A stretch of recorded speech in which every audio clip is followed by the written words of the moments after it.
रामकृष्ण हरी माऊली. एक जबरदस्त लाट्या काट्यांचा खेळ या बाबांनी आता दाखवलाय. तरुणांनाही लाजवेल असा सुंदर पद्धतीचा खेळ त्यांनी दाखवलाय.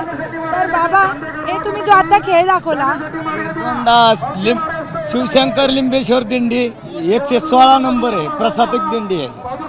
तरी ही लाठीकाठी शिवाजी महाराजांच्या काळात ही लाठीकाठी खेळली जात होती. ही अजून सुद्धा चालूच आहे अशीच.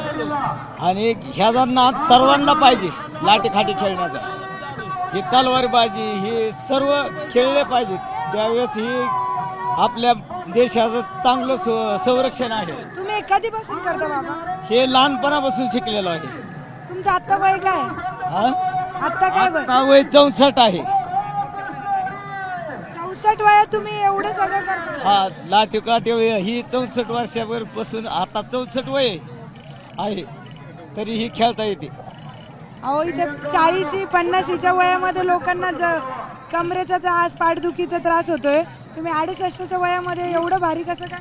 मी 7 जागेवर मोडलेला आहे, तरी ही लाठीकाठी खेळतोय. कसं काय? मोडले बाकीने मारल्यामुळं. 7 जागेवर मोडलेत? अरे बापरे.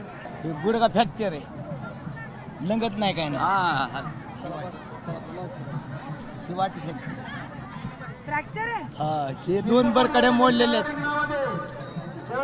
बाबा, काय एवढी मानेवर ही आता तुम्ही जे करत होता एवढं करून नर्मदा परिक्रमा केलेली आहे.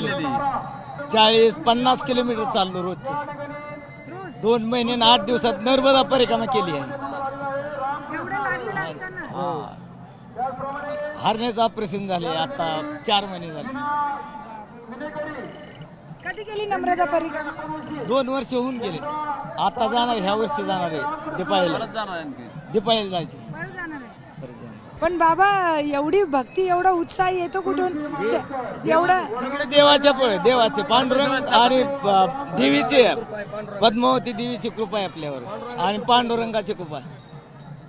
जबरदस्त जबरदस्त. आता तुम्ही जे केलं ते काय दुखून देत नाही ते. काहीच नाही. काय नाही. 60 किलोमीटर रोज चालता? 60 किलोमीटर नर्मदे परिक्रमाला चाललो. हा, नर्मदेला चाललो. इकडं 20-22-25 किलोमीटर होत आहे, आणि परत जाताना 30-35 किलोमीटर होत आहे. परत रिटर्न जातो. क्रमांक 116 नंबर आहे. ही पांडुरंगाचीच कृपा म्हणायला लागेल. 11 जागेवर त्यांना लागलेला आहे, तरी पण ते लाट्याकाट्यांचा खेळ करतात. 68 त्यांचं वय आहे. होय, 64 त्यांचं वय आहे. 64 वयामध्ये एवढा फिटनेस. न्यूज 18 लोकमत कडून तुम्हाला सलाम आणि शुभेच्छा. खूप खूप तुमची वारी चांगली हो, त्या शुभेच्छा तुम्हाला. व्हिडिओ जर्नलिस्ट हर्षद गोरखा सोबत मी प्रियांका लाठी, न्यूज 18 लोकमत, इंदापूर.